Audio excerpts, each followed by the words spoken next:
The problem of utopia is that it can only be approached across a sea of blood, and you never arrive.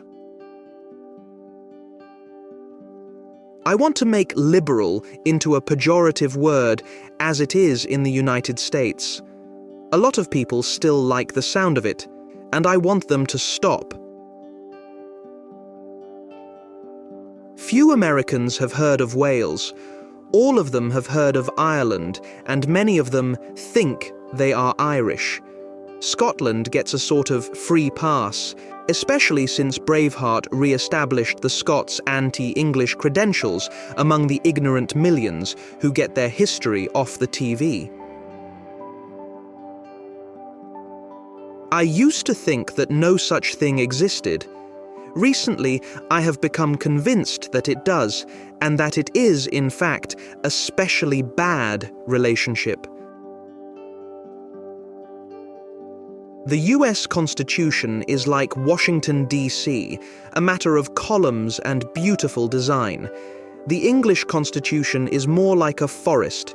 You can't build a forest, but you can easily cut it down, and that is what we're doing. We're cutting down a forest that we can't rebuild. Britain has slowly ceased to be a nation. It is now just a name on the map, a place where various people live under a flag with no shared memory or purpose. I was brought up for a world which no longer existed, but I only became aware of that quite late on. I know that world existed. I saw it, I smelt it, I felt it, I heard it, I lived in it. And I get annoyed when people tell me it didn't, because they're denying the possibility that anything like it could exist again. It is hard to see why any society should have tried to wipe out its own memory, as Britain has done in the past 3 decades. The history of Britain, though far from perfect, is not shameful. The point of left-wing propaganda is to make us feel powerless. Garbage of all kinds is constantly stated as fact on the airwaves. We know it is tripe, but we can do nothing about it.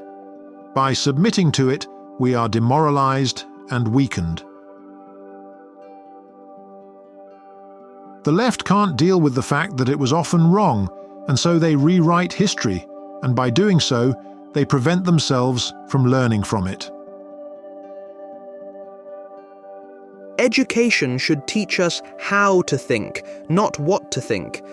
Unfortunately, too many schools and universities have become factories of conformity. Proper education is a fundamentally conservative activity, based on the assumption that a body of knowledge exists, is in the hands of the adult and educated, and can be passed on in measurable ways, by discipline learning reinforced with authority. The 1960s Cultural Revolution was much more about the death of old ideas than about the birth of new ones. There was a vacuum in morality, politics, literature, art and music. All kinds of rubbish were sucked into it. The balance of power between the sexes had been destabilized, and relations between mothers and their children transformed from a natural and accepted one to a mere option. I think it is important for our society to wonder why it has lately become so ready to accept that human woe can be cured or soothed by chemicals. These chemicals do not alter or reform the ills of our civilization. They adapt the human being to them. Liberty depends on restraint. Without the rule of law and without agreed rules, liberty becomes license, and society dissolves into chaos. Only one reliable force stands in the way of the power of the strong over the weak. Only one reliable force forms the foundation of the concept of the rule of law. Only one reliable force restrains the hand of the man of power. And, in an age of power worship, the Christian religion has become the principal obstacle to the desire of earthly utopians for absolute power. Unlike Christians, atheists have a high opinion of their own virtue. The Bible is full of wisdom which is now disregarded as superstition because we think we know better, when in fact, we know nothing.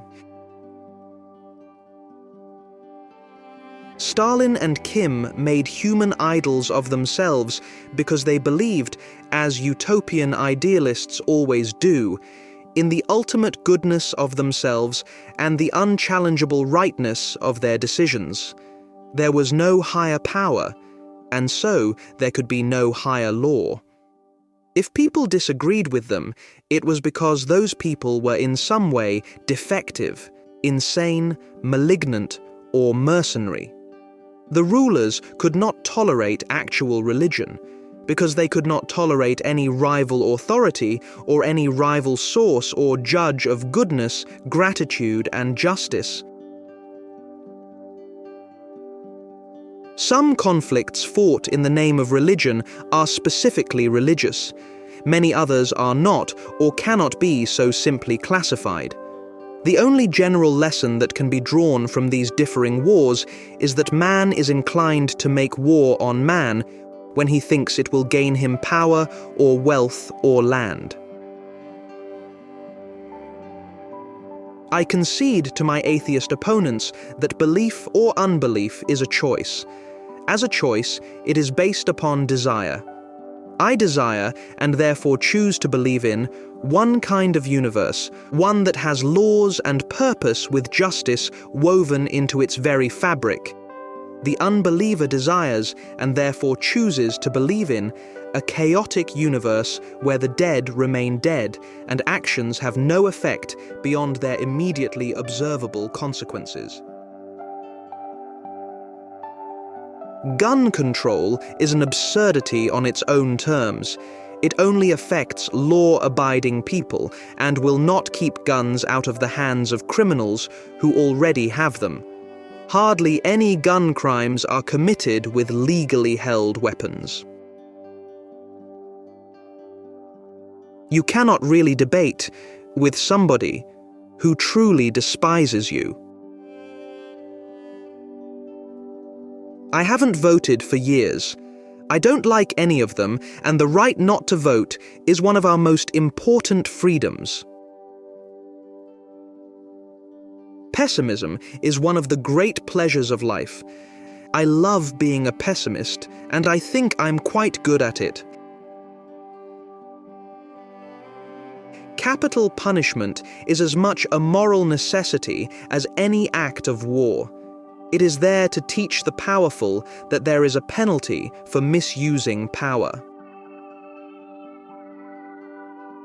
I just hope I die naturally before somebody breaks into my house and beats me to death for whatever I happen to have in my wallet.